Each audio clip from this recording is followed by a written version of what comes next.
Welcome to the Hyper Guy Motivational Podcast. I'm sorry I haven't been here in a while. I've been doing a lot of research and work and all the community stuff that I do. So it's been hard to get some. I have a lot of folks I want to put on here. There's one, and I have them on today. Devon, I've been wanting to have you for over a year now, but we're going to go over everything with you. But I really appreciate you being here. And so it's Devon Njonjo, correct? There you go. Yeah, now you got it.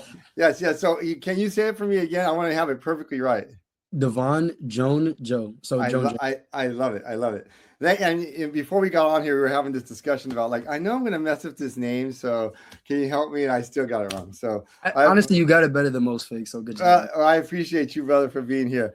So I'm going to go a little bit about your background. You're an industrial and systems engineer. You're gonna have to explain that to our audience what that is, because I don't even know. I can make some guesses, but you're a graduate of the University of Southern California, the Trojans. Fight on. Yes, sir. You're a Questbridge scholar, a member of Alpha Phi Alpha fraternity. You're on the dean's list. And one of the other things I want to talk about for sure about you is, and you're very understated about this, but you're very much a campus community leader and a leader in the community generally. So I want to go over that with you, because a lot of times people just they don't embrace that enough, because you're so used to being part of that and doing it that it becomes part of who you are. So you don't really know how much work you're doing out in the community. And then I also wanted to talk about that 100 degrees consulting at USC, specifically what that's about. Yeah. But first, thank you for coming on. I really appreciate it. No, I mean, thank you for having me, Fig. Like you said, we've been meaning to do this for a minute. I'm happy we were able to get you out for the speaker panel a few months back. So, I'm happy to pay it back and get on the podcast. I've been looking forward to it. Yeah, well, you know what? Really, you're just you're one of the brightest people I ever met in my life, generally speaking. We've had some pretty in-depth conversations about some heavy topics in life, generally in law enforcement and around social issue stuff that's coming up in politics. And I really, really enjoyed the insight that you give, because a lot of times many people don't have such great insight as you, but also ask amazing questions. So I learn a lot from you. So it is really me learning from you, my brother. So let's just get to go. Where were you born and raised? So I mean, background. My family's from Kenya. They immigrated out here before I was born, both sides. But I was born and raised in Battle Creek, Michigan. So kind of a smaller city, kind of an hour and a half from Detroit, on the southwest side of the state. So not really LA. So, definitely very different out here from where I grew up. Do you have any brothers and sisters? I actually have a big sister. We're not as close as I would like to be, but, I think we just had different paths, and she's still back home and I'm out here. So, I love my family, but it's really just me and my mom and my sister growing up. So is there a big age gap between you guys? Yeah, she's 25 and I just turned 21. So it's like 4 years most of the time. Sometimes it's 3. It just depends on the time. Yeah, sometimes I think the age gap sometimes could be different because you're just growing at different paces and different levels. So it's it's sometimes a little difficult to bridge that when you have so much going on. And then what was it like growing up in Michigan? What was it like for you? I feel like it was a pretty unique situation. I think very much growing up in a single parent household is a universal experience regardless of where you're from. So, my mom, she worked at a daycare when we were growing up, and she was a secretary for a bit, and then she had cleaning jobs here and there. So, there was a lot of bouncing around, especially when we were younger. You know what I'm saying? We would go from different apartments at times, but, I'm always going to show love to my mom. She made a lot of things work with what I think is very little compared to what a lot of people are able to do. In no way would I say that we lacked. You know what I'm saying? There's a lot of things I didn't even know about my own childhood until I got older, and I was like, man, my mom, we lived a great life for what she was doing, and the amount of sacrifice she put in. It's a beautiful thing, because I'm very fortunate that you kind of said in the introduction, I'm a Questbridge scholar at USC, so that means I have a full ride, right? People from Battle Creek don't give full rides to USC. That's definitely not how it goes, and especially not people who grew up the way that I did with my mom holding it down like that. She very much made sure that, yes, we might have X, Y, and Z circumstances, or she might work X, Y, and Z job, but at no point am I ever going to like look down on myself or not like give myself that level of perspective. You know what I'm saying? Like she always made sure we were reading, we were outside doing clubs and everything like that. So as much as I can say like, yeah, things were definitely not the easiest or not the best at times, like my mom always made sure that that was never the mentality. You know what I'm saying? So I always got a shout out my mom. Yeah, it's funny because when you say that when you're younger, you don't realize a couple of things. You don't know what you're missing, Mm-hmm. especially when your parents are doing the best they can, Oh yeah. and and then you have a better perspective in terms of the sacrifice because at my mom, we had nine in our family, Mm-hmm. and we didn't have much of anything in it. And I'm from East Oakland, which is not the most Shout affluent out to Tom. area. Yeah, shout out to Oaktown. But the point I think goes back to what you just said was you don't know what your parents sacrificed or how difficult it was for them because they didn't really tell you that. Oh yeah. You would just felt everything was provided for, but you didn't. In retrospect, you realize that's a lot. They did Oh, a good job. They did a good oh, job with genuinely. what they had. Yeah. And I think for me, it's the craziest thing because not like you were saying, I'm graduated. So I've been blessed enough that I have a full time job that, like we've talked about, you know about that. But the amount that I'm making is something that would take my mom like years to make. You know what I'm saying? So it's just a very surreal point. And like, as much as I want to like talk my stuff and be like, oh yeah, I got this scholarship, I did my degree, X, Y, and Z. Like, I really wouldn't like be here at all. Like, it wouldn't even be a thought in my mind if it wasn't for my mom. So it's just like everything I do is in remembrance of her. You know what I'm saying? Like she's still around, but it's like everything I do is very much continuing her legacy. Like there's nothing that I've ever done that I'm just like, oh yeah, like I'm him. Like don't be wrong, I like to talk my stuff. I would consider myself a very confident person, but like all of that still ties back to my family. You know what I'm saying? Like if it wasn't for her support in particular, and more importantly the mentality she gave me, like I wouldn't be here, man. Like there's this factory in Battle Creek called Denzo. Like most people graduate, they go straight there, they go the community college route to still go back there. You know what I'm saying? And like I worked there for a little bit. Like I got these work boots that I broke down a lot that I still keep over here, like my steel toes. But it's like it's a very surreal feeling to be like, my mom came to this country with like literally nothing. And people say that, but like literally nothing. Like she was raising us on like 15K a year, and that's not sustainable at all. But I didn't even know that. So it's Mm-hmm. like to be able to be in the position I am now, like it's the biggest blessing. Like I remember the day I got my offer, I started crying.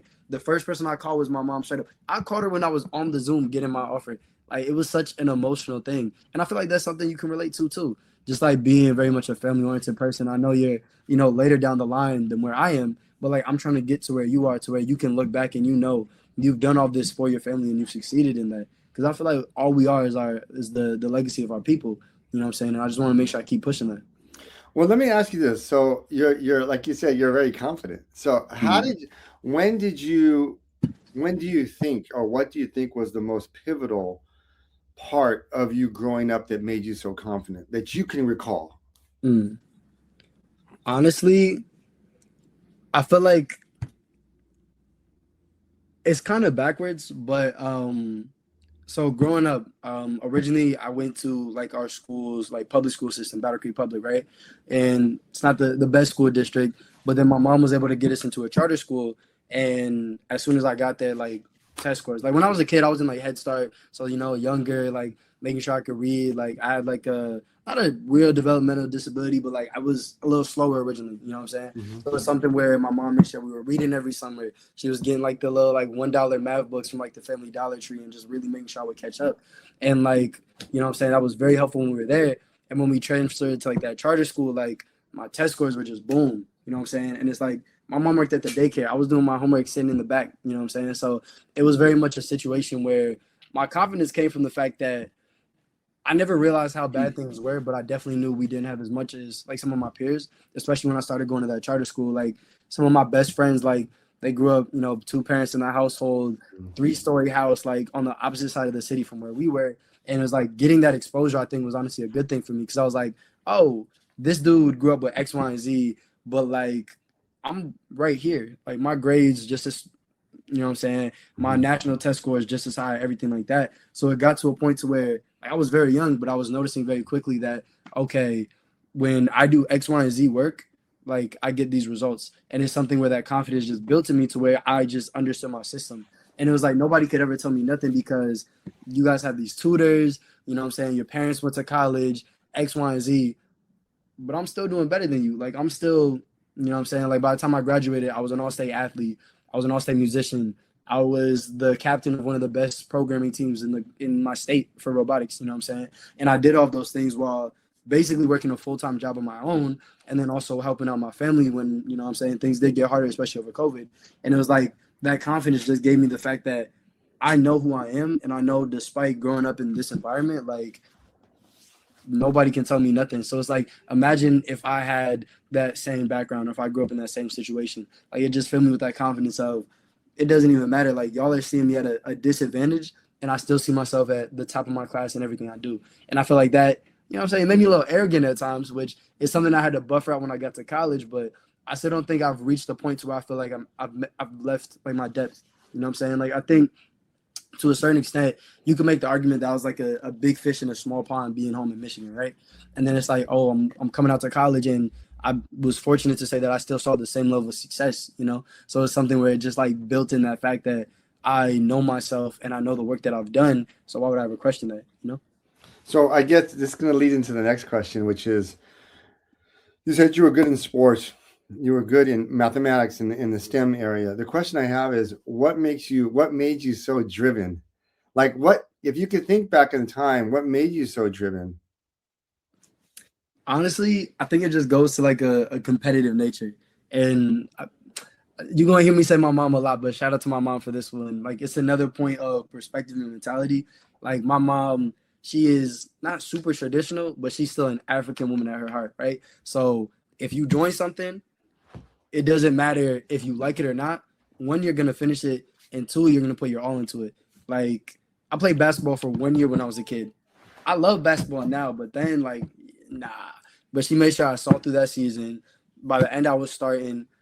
I couldn't shoot to save my life, but you know what I'm saying? I would box out, I would play defense, everything like that, right? So it really just goes to that mentality, back to that point of never feeling like I'm lacking. If I find myself in these spaces and on paper you could say everyone else was handed all of these opportunities and all their blessings by their family or whoever, it's even more so on me to find that drive in myself to want to be the best. You know what I'm saying? Like this is where I think it can get a little toxic, but there's nothing I hate more than mediocrity. Like it sounds bad, but I think there have been genuine times in my life where the idea of being average has physically made me sick. Like I just can't do that. Like I want to be great. You know what I'm saying? Like the idea of people knowing me or X, Y, and Z, like that's never been the thing. But like I love being excellent. Like I don't like the idea of just doing something to do it. You know what I mean? Like whether it's a club, a performance, anything like that. I want everything I do to be stamped to my standard. Like I don't ever want anyone to tie like the word average or mediocre to me. So it's like because of that, I'm always going to strive to be the best in what I do. Yeah, you know,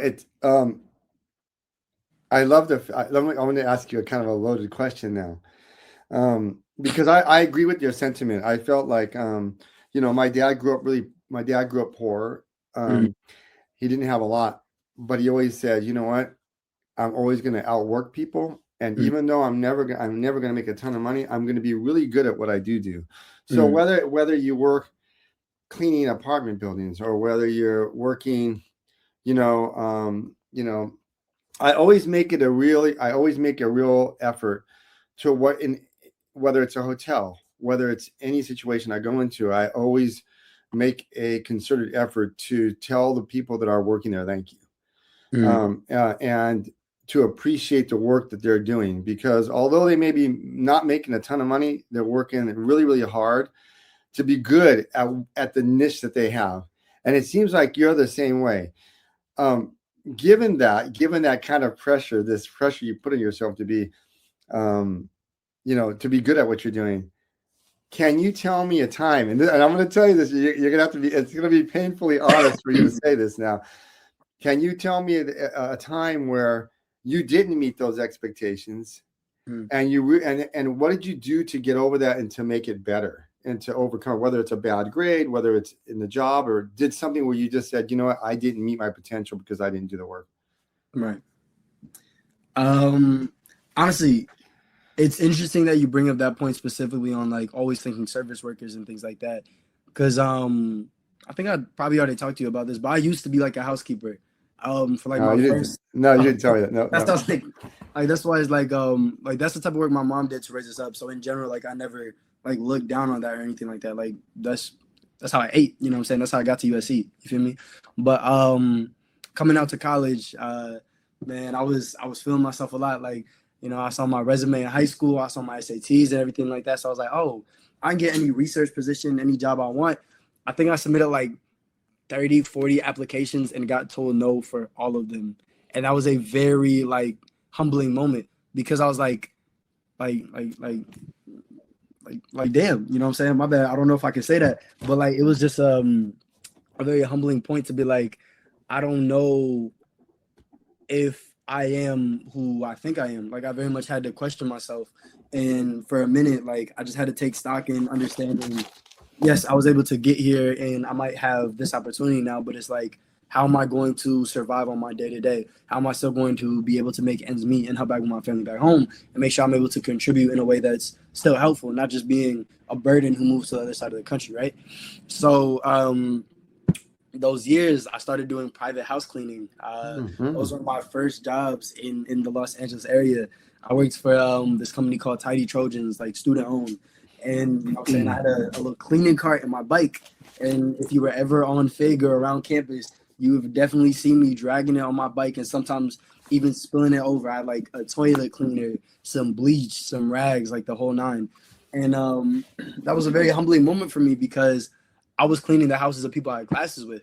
You know what I'm Mm-hmm. saying? And that's like Yeah, one of those that's points heavy. where you knock on the door, you open it, and it's like, oh wait, Don, I know you from class. Like you're the cleaner, and Yeah. it's like, yeah, you know what I'm saying? And that was something where because I'm a very prideful person, like that was a very hard thing for me to get over. Like that's never been the type of work that I look down on. But for me and the goals that I had, like I would understand that there's a lot of things that I've done to get where I'm at. Like I definitely would say like I've done a lot of jobs or things that most people would never consider even doing. But I think understanding that even being blessed enough to be in the environment like USC, like that wasn't the end of the work. Like there's still more sacrifice I had to make even when I was out here. And it was like understanding that it's not enough to just be like, I'm too good to do this. I can't do all that. But just put my pride aside, you know what I'm saying, and pick up that mop. It was a very humbling moment for me and I struggled for a little bit. But I think I got over that just by seeing the way I was able to support myself and then vice versa support my family. Like that gave me a cushion to, you know what I'm saying, help out my moms, help out my auntie, my grandma, everyone like that. Make sure that I was able to actually do what I needed to do in the classroom so that way I could get this job that will eventually pour into everybody. You know what I'm saying? Because if I didn't do all that, I probably wouldn't have the space to do all the club work or do the volunteering or things like that because at the end of the day, you need to support yourself first and foremost.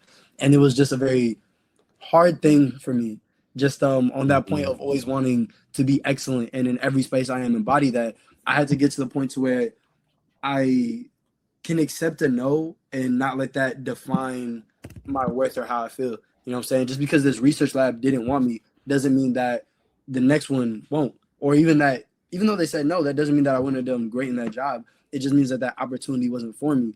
And it's like once I was able to reframe like that mentality, I started getting offers for research. I started getting internship offers.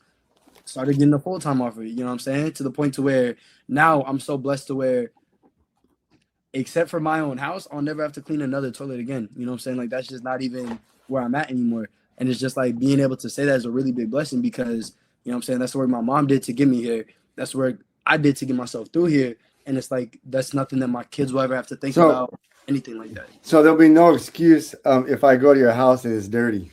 Oh nah, my house. Because so it's always clean all the time. Promise. Honestly, it's ironic. The times when my house was the dirtiest was when I was a cleaner. Like it was because you're like too because busy. I was just like I'm not doing this. Like I'm not taking my work home with me. Like you will not see me pick up no brush. Like my room's gonna be nasty. But Well, you know what's funny? What I really like about what you said, which I really think is an important skill that you took away from this, that most people, a lot of people don't have, that you took away from this was it gave you the kind of like perspective mm, taking experience, that it gave you an experience to put yourself into have perspective, and it's going to help build in other parts of your life because a lot of times we don't ever take other people's perspectives. We never know the hard work and what it takes to, like you said, clean a house or work, do work that's hard work, that like you said, you went and you had a perfect student. You're like one of the most popular guys on campus. Everybody likes you. You're in a very, very difficult major. It, and you go to USC. So I'm sure if you were to do a poll on campus and say, hey, there's someone that cleans house on campus that's going to be an engineer, you're probably going to say, I doubt that. Yeah. So the fact that you were strong enough to do that tells me a lot about yourself, because again, you knew at the end of the day, you knew what your goals were. Mm. And that's not to say, hey, you might have done that and said, hey, you know what? This is great. After I get my degree, I'm going to start a cleaning business. This is great. I love it. It could have went a million different ways, right? So I think it's amazing that you learned that perspective taking lesson. So let me ask you this question. What was the transition like from going? And I know it was hard for me when I transitioned from growing up the way I did in East Oakland to a university.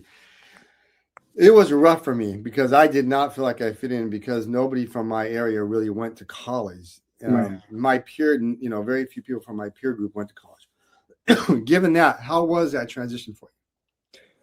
Honestly, it's weird. I would say it was kind of the opposite for me. Like growing up, like I have friends, like I was definitely in the mix, but I feel like I didn't necessarily connect on that level with a lot of people who I was raised around. You know what I'm saying? And it was to a point to where I think I knew how to navigate like the city I'm from, and like I know how to get around like where I grew up, but I don't feel as though I ever necessarily fit in. You know what I'm saying? Like I feel like for me it was the opposite when I came to USC. Like I mean, like you met like Darren. I think you met my roommate who's from Oakland, Smiley. Like I met people who grew up very similarly to me, but had these goals of, oh, I want to be an engineer, or I want to do stuff in community service, or they're very political. And those were all interests or passions that I already had outside of that. But I would say growing up, I didn't necessarily have people to share those with. So for me, it was a very smooth transition because the first people I met, like I went to a like engineering program like right before my first semester. It was like 2 months out in LA, right? And my closest friends to this day, I all met there. My roommates of the past 3 years, like I met before freshman year, and it was just like this very gratifying thing because for the first time, I was surrounded by Black people who like were interested in the same things that I was, or had the same level of ambition that I did, and I really appreciated that. You know what I'm saying? And that's not to say that people back home didn't like have ambitions or goals or anything. I think it was just a different like setting. You know what I'm saying? Like I very much wanted to be in a more technical realm, or I wanted to think about things on like a higher scale. And I feel like that level of stimulation isn't necessarily what I was finding back in Battle Creek, Michigan. You know what I mean? And I feel like for me, it was the most easy transition because I was like, oh, like I just found 20, 30 dudes who like the same stuff I do, whether it's hoop, soccer, whatever. But at the same time, we got an engineering project we got to work on, or we're actually keeping up with what's going on in Congress and legislature right now. So for me, it was such an easy transition because I felt like I met my people out in college. Like this was the first time I felt like I built my own community. And especially coming out here with no family, like it was very intentional. Like it wasn't just like I knew people from down the block or people I went to school with, but like actually had people who I gave my time to intentionally. And to me, that was a beautiful thing. Yeah, I think what you bring up is very important, because I think a lot of times you hear people, radio talk shows, and people talk about, oh, going to college ain't worth it, or getting a trade or something, is going back to school and learning. You can just go ahead and make your own business, and college is not necessarily the way to go. My counter to that is, sometimes for many of us, whether it's a community college or you're taking a trade or whatever, you need to force yourself to be uncomfortable and to be in situations and network with people. Put yourself in situations where you can meet like-minded people, so you can build community, because it's hard to do it just all by yourself and not build that network and that community. And I wish that they would talk about that. Oh, yeah. Yeah, and for a lot of people, college ain't the right thing. But I think being in a learning environment and putting yourself in a place, in a situation where meeting community, building being around like-minded people. Exactly. It's gonna put you in a situation where you can grow. If you're hanging out with people that are not that, if unfortunately, and you and I grew up in situations. I know for me, there were some folks that they're my friends, but they they chose to hang around some folks that were not doing positive things. Well, you can kind of guess what happens to people when they put themselves in communities or situations where um that they choose to be in those situations, in terms of like they go out and seek people that are doing some stuff that are is not the necessarily most healthy thing or healthy choice wise, and it puts them in really funky situations. So I always try to tell people, even if it hurts, join organizations, put yourself in situations where you can meet people from a diverse environments and organizations. And we talked about this, when school really, really helps push you in that uncomfortable zones. I'm sure that you've met people that you were like, this normally wouldn't be my friend. But, guess what? But even though I may not agree with this person and we have different views, at least I'm exposed to this situation. So I'm able to deal with it in the future for positive, and deal with it in a positive way. Right. What I were think those? that really helps shape What? you. Yeah. What kind of experiences did you have at USC, or did you ever have any situations at USC where like, you know what, this has really made me grow because I don't necessarily agree with this, or how did it make you grow as a person? I guess. Funny enough, because you kind of talked about that club earlier, but 180 Degrees Consulting, I would say, was kind of like that environment for me.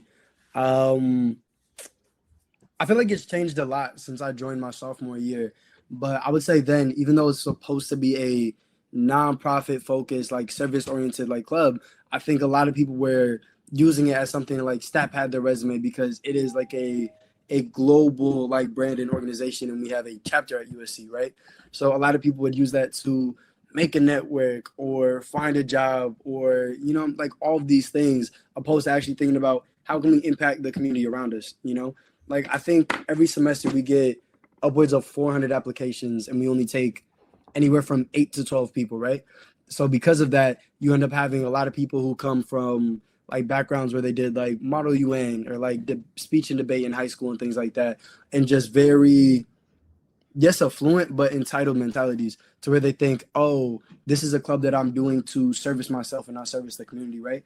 And I was really disappointed by that because everything I do, I try to be service oriented, right? And I was looking forward to it because it's it's a space full of different people who I wouldn't necessarily see on my day to day, like you were saying, right? Like I think, and I'm glad to say that this has changed now, but I was like the first black man in 180, and I think 6 or 4 years, right? And that's a very telling thing, you know what I'm saying? And I think now we currently have like 6 or 7 active like black members, and I think it's definitely changed a lot. But I think that also came from me voicing like, oh, I actually don't like this, and even taking a step back for a little while because I felt like it was just a space that was entirely too negative for the vision that it was supposed to have. Like I felt like the work wasn't necessarily what it was supposed to be, and that's what made me lean into more of my other commitments, whether that was NESB, BBB, or now even my fraternity. Just understanding that there's community work I want to do, but that doesn't mean that every avenue is the right way to do it. You know what I'm saying? Like I think it just made me learn to be more intentional and have more discernment with who I give my energy and how I decide to spend that. But at that same time, like there's still people who I keep up with to this day in that club. And out of those 6 black members who we have currently active, I think I helped get all 6 of them in. You know what I'm saying? Like it was very much understanding that even though this space as it exists right now isn't for me, I see the potential in what it could be. So I'm still gonna do some work behind the scenes to help it develop, even if I know it might not benefit me. Because at the end of the day, it's about the service first and foremost, and that's always what I wanted to try and impart. I think it's service, but also it's leadership, right? Right. And I think that one of the reasons I was drawn to you, Dylan, is because you're a campus leader. Mm. You're always doing things to benefit the community. You're always pushing yourself to put yourself out there, and you're helping people that there's a lot of folks that unless you approach them, they want the help and they need the help, but they're not going to ask for it. And you're But they always, don't have the avenue for it. yeah, and you'll always step up and push that. Let me ask you, what made you choose industrial and systems engineering? What made you choose that field? Why was there? I'm sure you were probably drawn in a bunch of different directions, correct? Mm. Honestly, yeah, I actually changed my major my sophomore year because of 180 consulting, actually. So it's funny how everything like ties together, you know? So originally I came in as a computer science and business administration major. And you know what I'm saying? Because of my background in high school and things like that, like I had a coding background, it's something that I enjoyed doing at the time. And I was like, oh, like I'm good at this. I can do it well. Every school I applied to was for CS. And the reason I chose USC is because they had that joint major. And I felt like it would have allowed me to kind of like still have human elements to my education, but still have that technical foundation, right? And I think I realized two things. One, I don't like coding as much as I thought I did. I think doing it at a higher level, especially when I started doing more research, I realized that while yes, I'm more than capable of doing this, I don't think I would enjoy it enough to where it is all that I do. Sitting in front of a desk or in a cubicle for 9 hours of my week, just type like that doesn't fill my spirit. Like that doesn't really fill me with passion. You know what I'm saying? Like I would love to start coding as a skill and as a part of my job, but I wouldn't like that to be the main thing.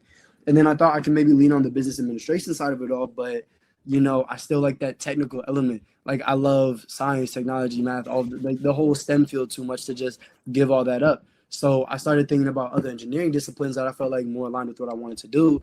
And honestly, I had no idea what I wanted to switch into at first. I was thinking about biomedical because when like a lot of my friends are BME or even like mechanical, like astro, all the things, right? Just to really consider it. But before any of that, I joined the consulting club.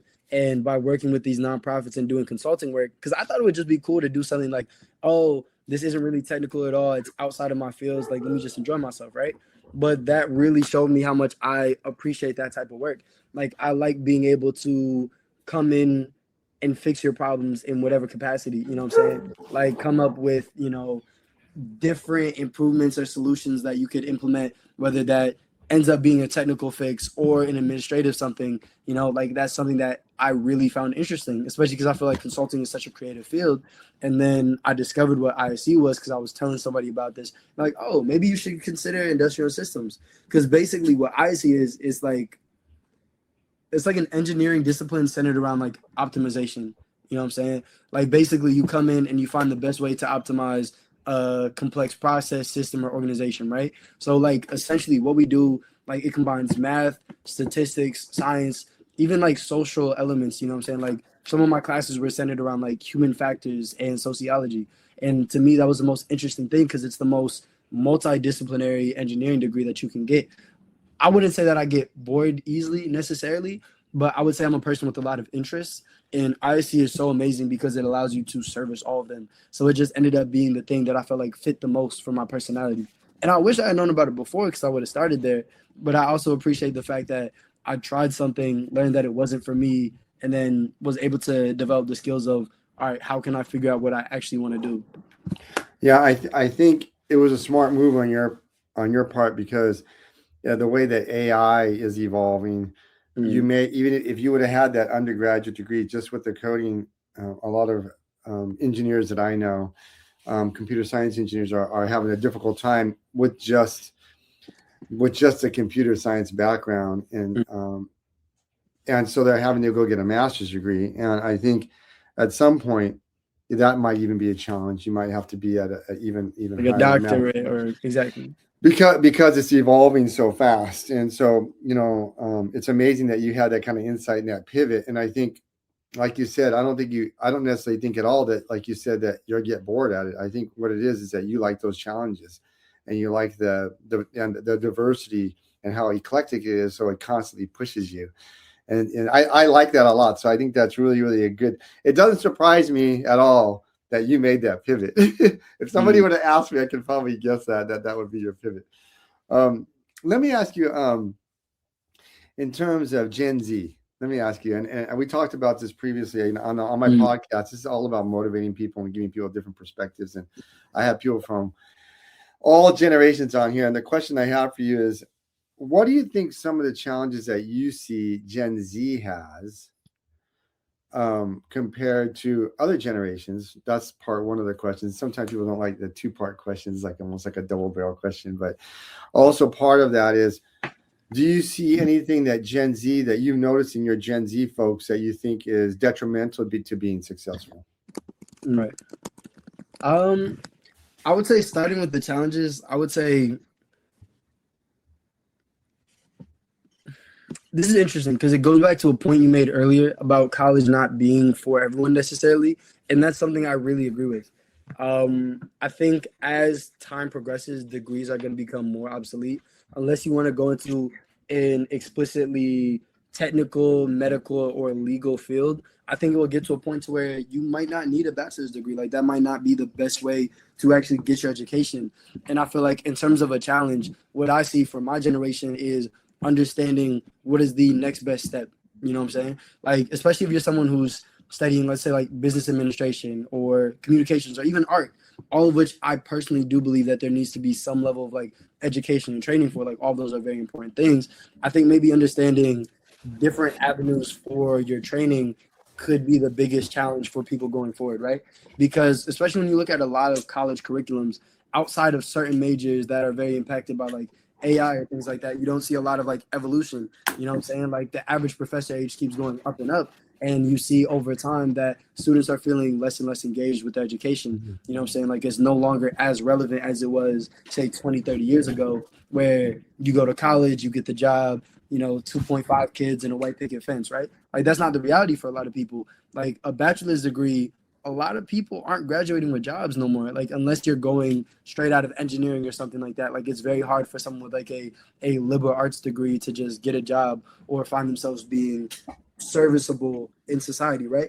But I still think that those are very important things that we need. But to me, the biggest challenge is as a generation, we now need to develop our own pathways to success that didn't exist before.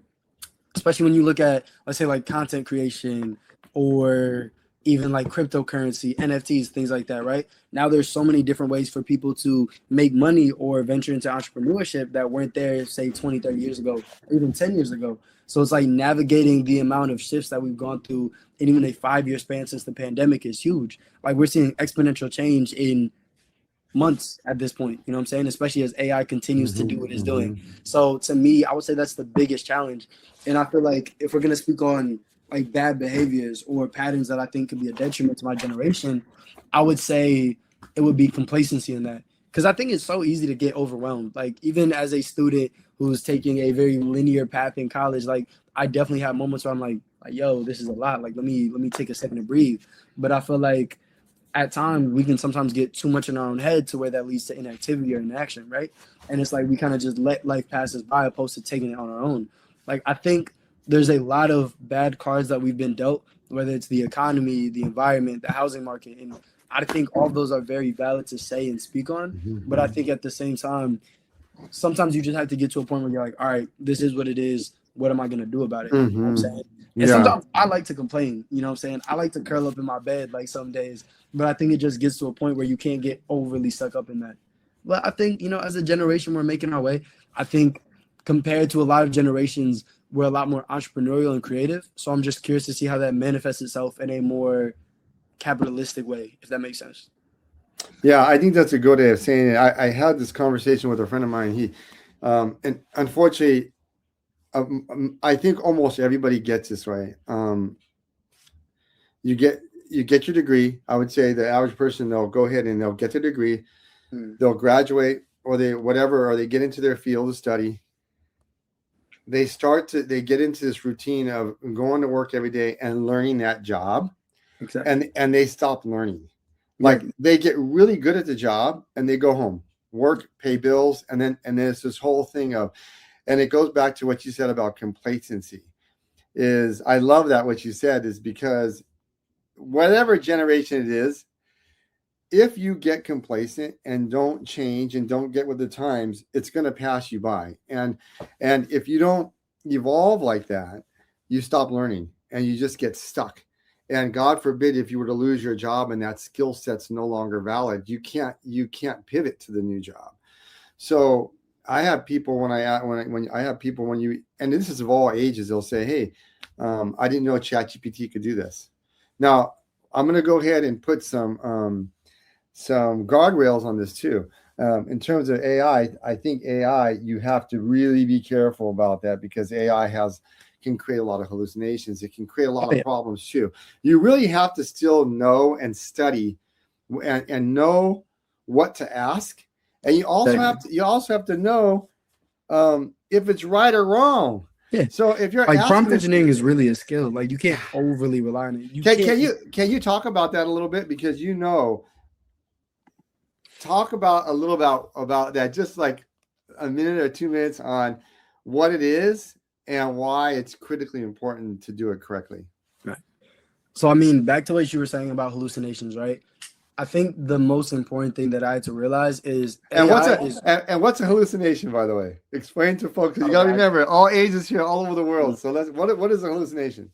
So basically, when AI hallucinates, like it basically is just it filling in gaps. You know what I'm saying? Like, let's say you ask ChatGPT to create a graph based on targets Q1, Q3, Q4 sales from 1996, right?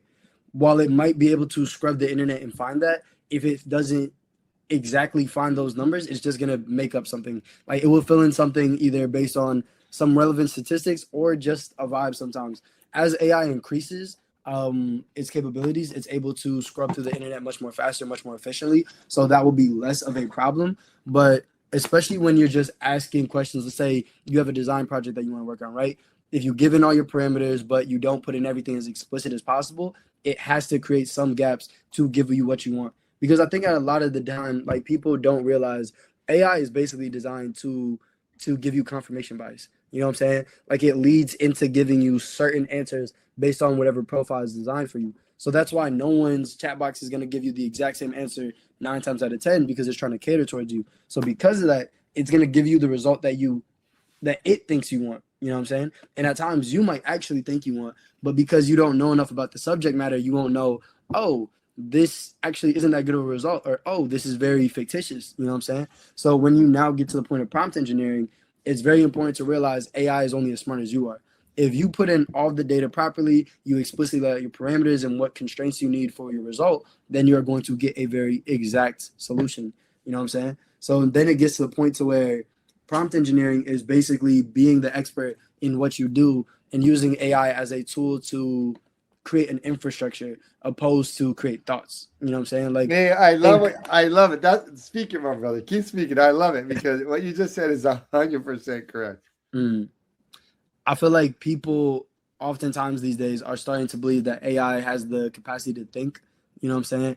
And I think that people need to remember that it doesn't. And as far as I know, well, maybe it can in a few years, but we're very far out from that still, right? So because of that, it is simply going to regurgitate what it thinks sounds the best and what it thinks will satisfy you the most. So that's why it's like you can't be complacent, which I think is kind of like the theme of this right now.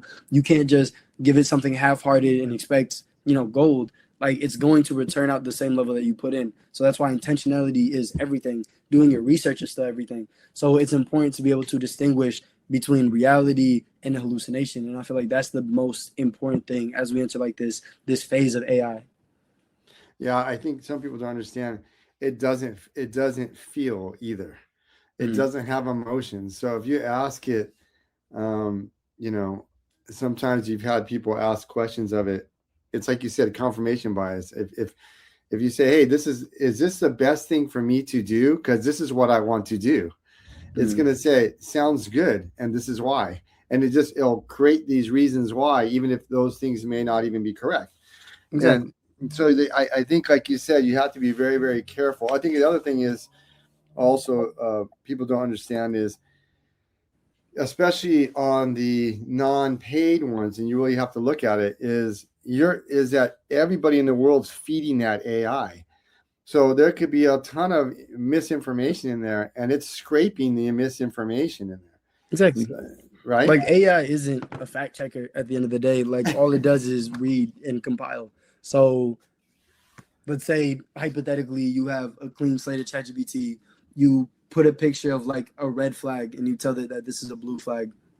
it's going to read that as a blue flag going forward. You know what I'm saying? So it's just one of those things where at the end of the day, you just have to remember this is a machine, this is a tool, and it is quite literally only as smart as you are. So just always take that with a grain of salt. Thank you for giving us this really good education today, my brother. I appreciate it. I love these conversations. We're gonna have to have an AI conversation one day on here specifically. That'd be absolutely amazing. No, definitely. Let me ask you this. I guess it's funny. As usual, I have a million questions to ask you, but we only have probably 15 minutes. So I gotta try to squeeze these in. And if you have to give advice to anybody out there, and it really doesn't matter. When I love having these conversations, is that the age doesn't really make a difference. You could be 80, you could be 20, you could be. It doesn't matter. What advice do you give somebody to stay driven? If somebody's struggling and we're trying to figure out in life what to do, or what are some good tips and stuff, because you mentor a lot of people and you give advice to a lot of people, including me. What's some good advice you give yourself and give other people to stay motivated? Honestly, I would say just have fun. Like, I think that's something that people kind of like throw around a lot, but to me, that's everything. You know what I'm saying? Like, I think we've talked about this before, but like, I had a full ride to Yale. I had a full ride to Columbia. You know what I'm saying? Like, there are better schools and better situations that I probably could have been in.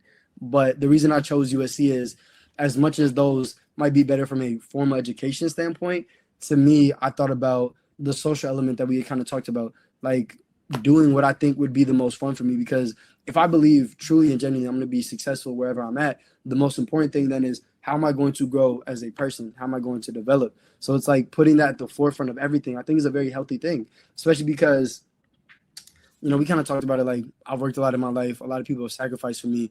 That hasn't always been the luxury that I've been able to have. A lot of choices have been made out of survival. And I think that's a very healthy thing, and that should always be paramount. But when your base needs are met, the next thing you should think about is, what is going to give me the most joy? Because at the end of the day, don't get me wrong, I'm still not paid yet. My job starts in August. I'm still broke. You know what I'm saying, Fig? So I've lived a great life full of, yes, a lot of trials and tribulations, but so much joy and love. And it's like, I didn't have money to do that. You know what I'm saying? At times I didn't have the most amount of friends or even the most amount of support from people I thought I would around me. But at the end of the day, I still had joy within myself and so much peace. So I feel like when you prioritize that, it unlocks everything else. You know what I'm saying? I don't think there's been anything I've ever chosen to do outside of things for necessity that I haven't found so much joy in. Like, if I'm not having fun, I don't believe in doing it. You know what I'm saying? Because I think so much of our lives are in service to other people that you have moments to yourself that you should choose to be selfish. You know what I'm saying? Every goal that I have, I think about how I can benefit the people around me, but I start with what is going to fill me with the most joy, what is going to give me the most growth. Like, that's the perspective I have. And then from there, it's, how can I use that to help my community? How can I use that to help my mom, my friends, my sister, everyone else? And what do you think is the most important attribute to be, or trait to be, a good leader? Because you're a leader, and what do you think is the most important thing, and what makes a leader for you? This is a hard question because I feel like my leadership style has changed so much, like in the past few months, especially. I think if you had asked me a year ago, I would have said results. You know what I'm saying? Like, I think everything I've done, the results kind of speak for themselves. You know what I'm saying? But I think just as I've gotten older and been in more unique environments, and especially and I think you would know better than me, as you continue to grow and enter higher spaces or higher rooms, you're surrounded by more like natural leaders. You know what I'm saying? So if everyone is very type A, or if everyone has a history of leadership, how do you distinguish yourself, or how do you find a way to make sure we're all cohesive? I think it then leads to empathy. You know what I'm saying? Like, I think the best thing you can be as a leader is empathetic and compassionate. You know what I'm saying? Like, really take the time to understand who you're working with. You know what I'm saying? Like, if you, ideally you wouldn't, but if you drop a deadline or something doesn't turn out as perfect as you can be, not wallowing on that, but asking the question of, hey, how you doing? What's going on? Like, try to understand the human first before the results, I think, is everything. Because if you're always thinking about the results, you know what I'm saying, you're not building up successful systems to actually create something sustainable. But when you put people first, you actually get into that mentality of, okay, how can I actually create an environment that people want to work in, an environment that people want to give their all to or thrive in? You know what I'm saying? Like that's how you build buy-in. You know what I'm saying? Like, if I care about you as a person, the work will figure itself out later. But if I put the work above everything else, we might have a great 1 year and then it's just downhill from there. And I don't appreciate that. Like I want to be someone where people look at me and they say, "Oh yeah, he's a great leader. Like he's kind." Like I feel like kind is the word that I want more people to attribute to me. Yeah, you know what I was gonna say when you were saying this, I was like, oh my God, speak it, because what you said is 100% true. If unfortunately, many large organizations Mm. become very competitive, and people start to, because they want to get promotions, and so they start getting driven. They might have come in with this like open heart, and but what happens is that the system or the culture of the organization takes over. Mm. And what ends up happening is you start having people fighting for these scarce goods or resources, which is going to be more Like money, validation and money. more money, unfortunately. And then what happens is that organizationally, you folks start to promote that feel as though, intentionally or unintentionally, that leadership is via a title. Mm. And if you have leadership via a title, you're going to notice exactly what you said. People will do work, but they'll do enough to get by. Exactly. They're never going to do extra. They're never going to, they're not, they're going to, they don't necessarily want to be there anymore. They just come in, Clock put, in, do and what clock they out. need to do to clock Correct. To get by. out. But Mm. like you just said, if you come in, being kind and compassionate and empathetic, what ends up happening is that you're invested in their success, invested in your organization's success. They're invested in your success as well. So you're invested in each other's success. And so many big organizations do not maximize, I would argue, their economic or their impact potentially, Yeah, because there's all these disconnect everywhere. Um, absolutely. That's why there's so much turnover in jobs now. You know what I'm saying? Like a lot of people in corporate will be at one spot for 3, 4 years, switch to a competitor 3, 4 years, then switch back. You know what I'm saying? Like there's not a lot of buy-in being put into employees. You know what I'm saying? And I think that's something that hopefully will grow with time, but you know what I'm saying? Let's it's just let yeah, time will tell. yeah, it's difficult because a lot of organizations are so like you said, results driven. So Exactly. they honestly don't. I mean, the people Yeah, it's part about the is, bottom line. yeah, it's about the bottom line. So this brings me to this really good question that I'm going to give you, which is, when you're no longer on this earth, Devon, what do you want to be remembered for? Um, I think just that point of kindness and service, like that's everything. You know what I'm saying? And I don't even think I necessarily myself. I don't want people to be like, oh my God, Devon was this great guy. He was da da da da da da da. Like that would be nice. Like I'm not gonna play humble. That would definitely be nice. But I feel like for me, the most special thing, like I want to be able to give someone my story. You feel me? Like I want to be able to see someone from Battle Creek or a single parent household or the child of an immigrant have success at the same level that I'm having, or even up it. You know what I'm saying? Because there's still so many things that I want to do. Like I just want to be able to mentor people. Like to me, that's the biggest thing. And I don't even care too much about the word mentor. Like I feel like it's very formal for no reason at all. I just want to be able to pass on the blessings that I've had. You know what I'm saying? Like there's a lot of things that I had to kind of just make up. You know what I'm saying? Like there wasn't necessarily a direct roadmap for me to follow, but I want to help set up guidelines for people to navigate success. You know what I mean? Like understanding whether it's how to apply for certain scholarships, how to get certain jobs, how to present yourself at a job or a case interview or things like that. A lot of skills that I kind of had to just struggle my way through. I want to be able to give someone the roadmap to figure that out. You know what I'm saying? Like at the end of the day, like yes, I'm doing the corporate thing in August and everything, but I want to retire and I want to be a teacher. Like above all else, I want to help kids get into college and you know what I'm saying, be the first in their family to do whatever it is they want to. Like to me, that's the most beautiful thing. So like if when my life is over, you know what I'm saying, I'm blessed to pass on. I want to be able to look back and think about all the lives that I've touched. Like to me, that's the best thing. Like thinking about, boom, I was able to help this kid go to college. He was able to help his mom get her citizenship. He was able to be the first person in his family to do boom, boom, and boom. And to me, that would be the most beautiful thing to know I had that impact. You know what I'm saying? Like, to me, that's everything. And if there was one person in the world that you could meet, and it could be anybody, it could be Mhm. from the past Right. or presently, who would it be and what would you say? That's a really hard question. I feel like, hmm, man, you asking hard questions, Fig. Hold on. Um, Actually, I do know, and maybe it's a reductive answer, but like, I really love like Donald Glover, Childish Gambino, right?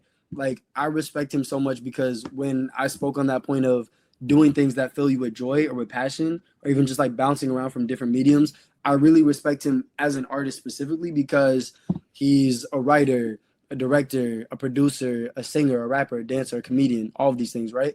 And to me, that's the most interesting thing because I feel like in today's society specifically, the idea of being a Renaissance man is very lost.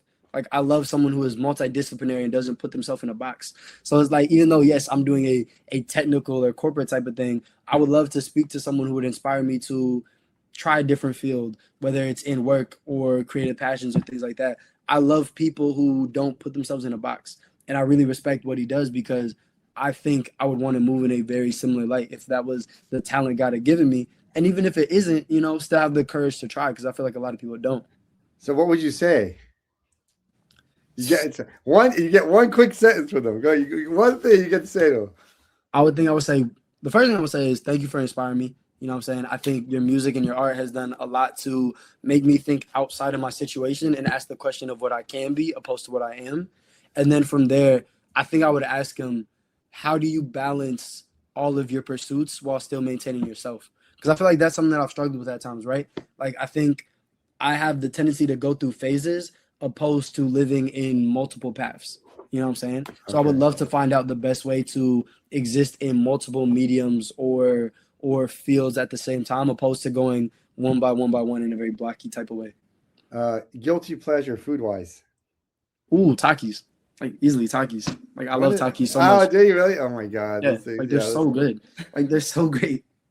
Favorite movie all time. Oh, loving basketball or past lives. I Oh, that. cried at both. Great And movies. then, what do you love most about being in your fraternity?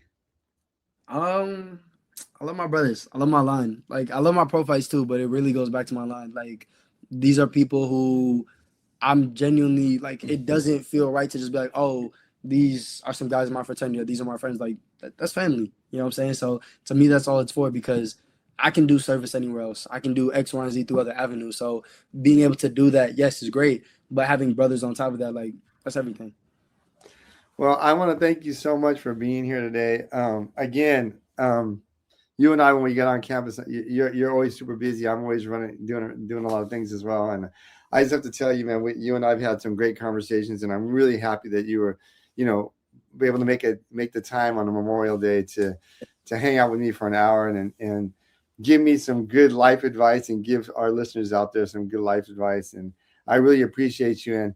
And we're always going to stay in contact. And we just remember, no matter how big you get, there's a big community out here that cares about you, and we'll have you back on sometime, my friend. I appreciate it. You know, it goes both ways. Things like I appreciate you a lot, man. I'm glad we was able to get this set up, and it's not gonna be the last one. So thank you, man. Hey, God bless you, my friend. Take Yes, care. sir. Ciao, All right, ciao. catch you, Fig. Okay. God bless you. Until next time, everybody. Thank you so much for being on the listening to the podcast. And till our next guest, take care and God bless. Yes, sir.